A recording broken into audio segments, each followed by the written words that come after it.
Most e-commerce brands out there struggle to really scale their Google Shopping campaigns to the next level past $1,000 or $2,000 in daily ad spend. And in today's video, I will share 5 actionable shopping strategies that you can implement to break through this invisible ceiling, to finally spend your daily budgets again, to not see massive ROAS decline once you scale. And I have this example here of a client that we spent about 230,000 euros with over the past quarter. So the past 90 days, we made about 1.64 million euros in revenue, about $1.8 million. This is one client and shopping only. And without any further ado, let's jump right into the 5 strategies. So the first point that you need to understand is that you have to eliminate products in clusters and that you shouldn't advertise everything all the time. Now, here's what I mean with that. When you look into your products, right, and you try to come up with the ones that are just not performing, typically you see a whole bunch of products getting all kinds of clicks and impressions, etc. So in this example, you have a screenshot of a random client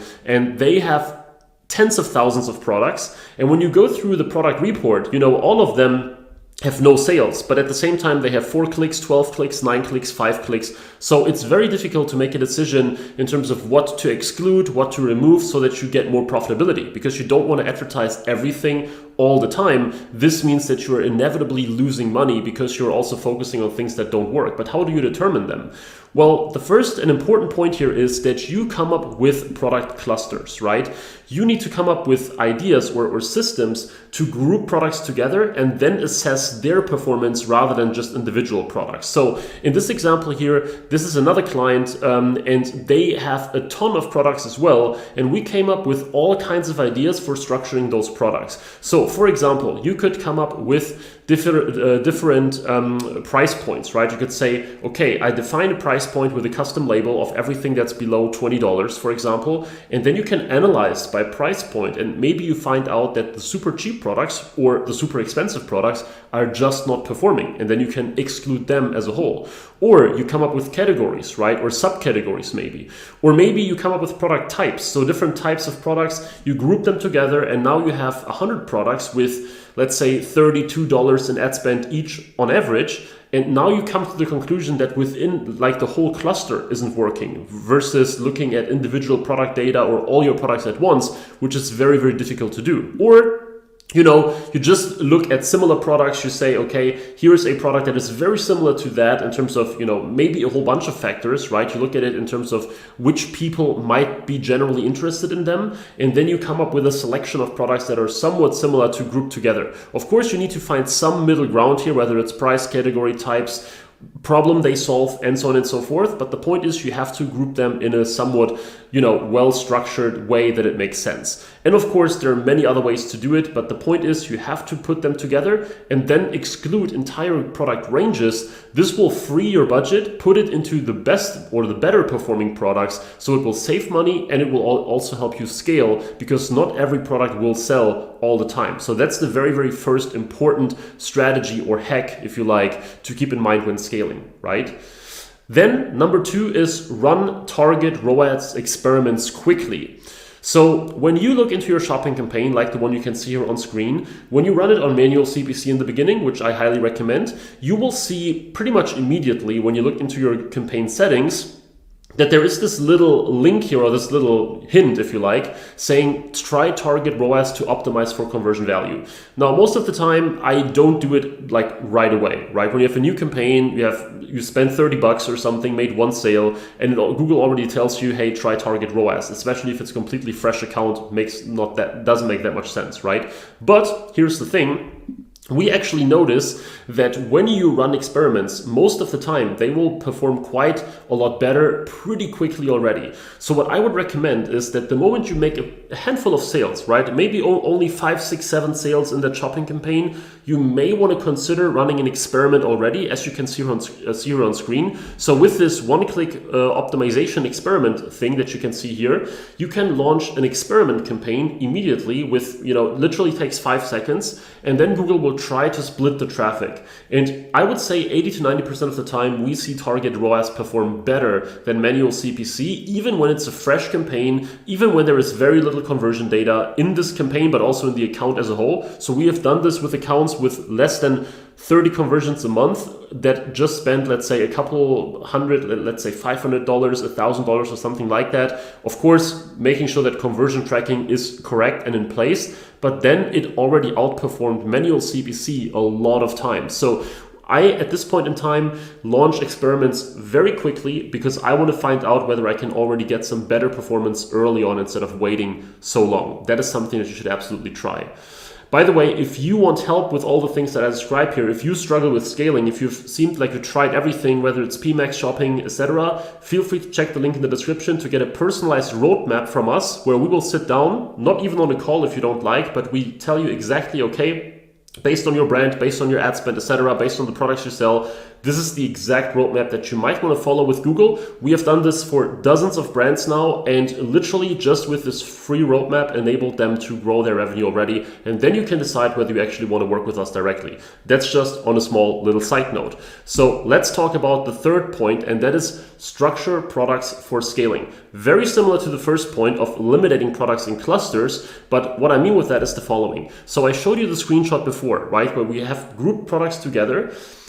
You want to make sure that the best performers that you have do have a chance to shine.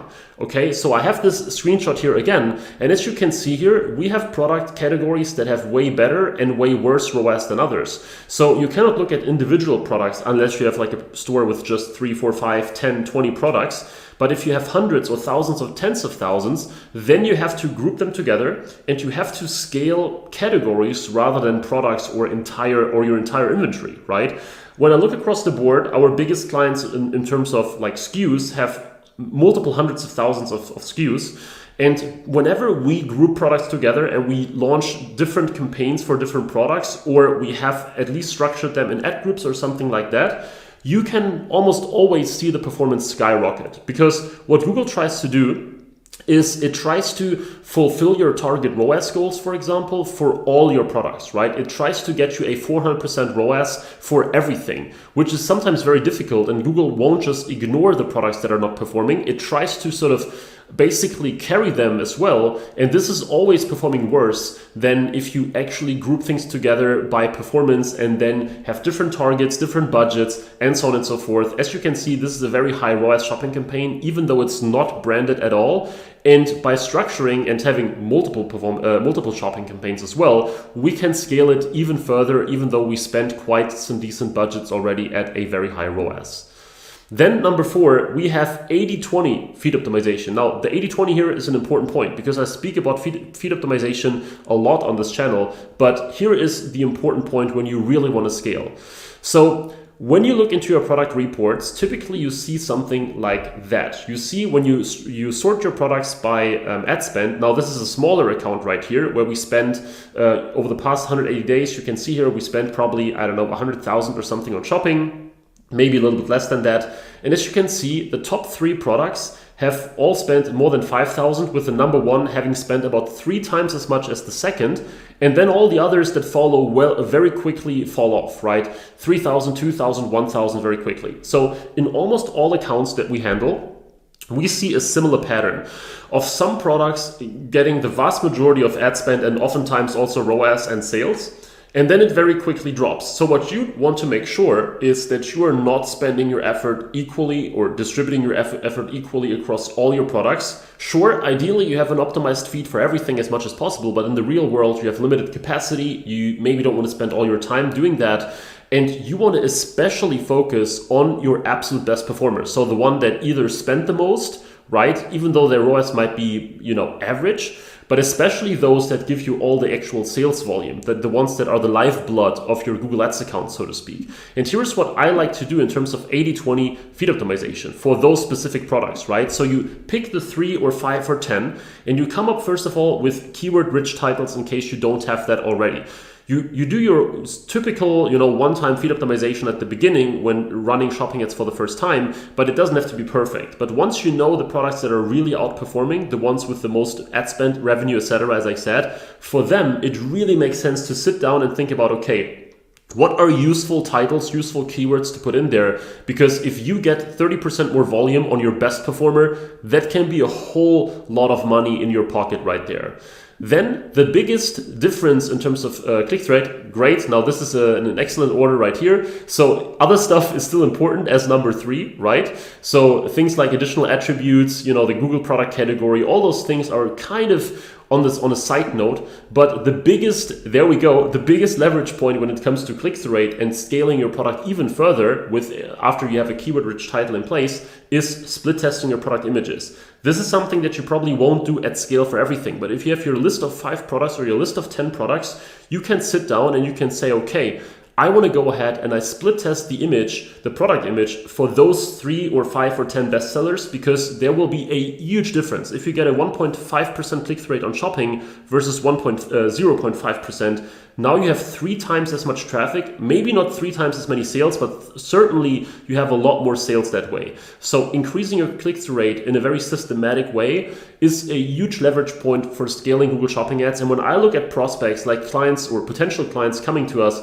asking for help, and they spend $20,000 a month, let's say, and their Google Shopping ads have like a 0.3% click-through rate, I already know that one of the first points we will work on is negative keywords, testing images, optimizing their feed, making sure that they trigger very, very relevant traffic, because you cannot scale to maximum amounts, let's say, with a click-through rate on shopping that is well below 1%. So I always aim for 1%. Sometimes it's not possible. In some industries it won't work. Sometimes 1.7% is super easy, but generally 1% or more is ideal. And if you are way below that, then it means that you have a very hard time scaling to like real significant amounts, right? Like 2, 3, 4,000 a day in ad spend on Google Shopping. It will be unnecessarily difficult if you have a terrible click-through rate. So 80-20 feed optimization specifically for best performers is super, super important.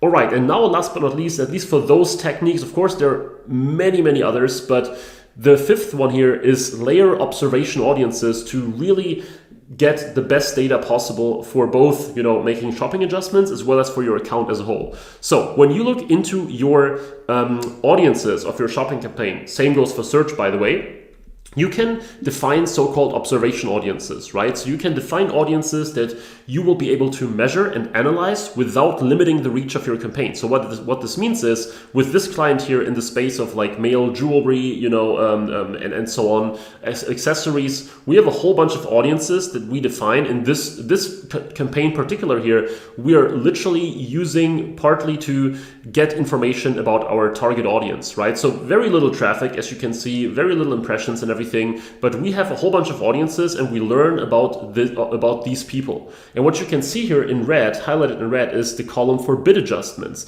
Now this campaign here runs on target ROAS, so bid adjustments make no sense. But if you start out with a manual CPC campaign, right, or whether it's on shopping or search, you can learn about your customers through these observation audiences. So Google will tell you, you can define a whole bunch of audiences. You could do it with 50 audiences because it won't limit anything, but you will now know, okay, how well or how poorly do luxury shoppers perform compared to people in the in-market segment for jewelry and watches, or apparel and accessories, or shoppers in general, right? So those audiences can be a gold mine if you try to scale to the next level, because sometimes you want to scale within an audience.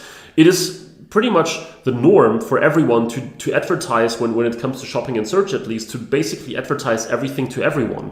But especially in a huge market, sometimes it can be a good strategy to try to win as much market share as possible within a certain segment of your products, within certain audiences only that are much more likely to convert, and so on and so forth. So using observation audiences, layering observation audiences to your campaigns, and then later on turning them potentially into targeting audiences. So you say someone has to search for it and they have to be in the audience for XYZ, can be super powerful, especially on your way sort of to build a lot of momentum and volume. Once you spend, let's say, $100,000 a month, not that important anymore because you want to open up and you want to scale more, right? And you don't want to limit yourself too much with audiences, but especially on your way to getting there, on your way to get to 1,000 a day, or maybe also 2,000, this can be super, super powerful and profitable, because you will have an easier time maintaining your ROAS.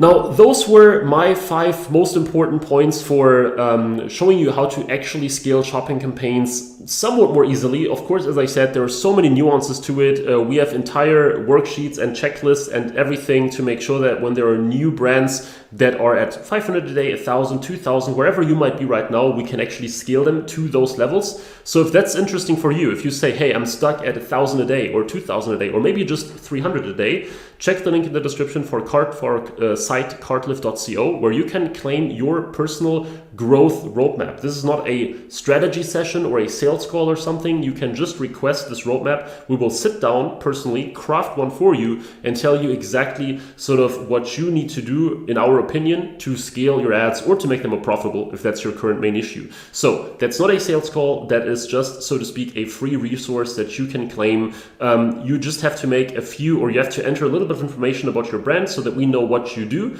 and then we will deliver the roadmap in video format to your inbox. So great way to get new insights, and then potentially if you say, hey, that sounds amazing, let's work on it, we can actually help you do so. But first you will get the roadmap entirely for free, at least while we have the capacity to do so. So no fake urgency here. It's actually quite some work that goes into each and every one of these roadmaps. So thank you very much for watching. If you enjoyed this video, please leave a like, please subscribe for more Google Ads and e-commerce content.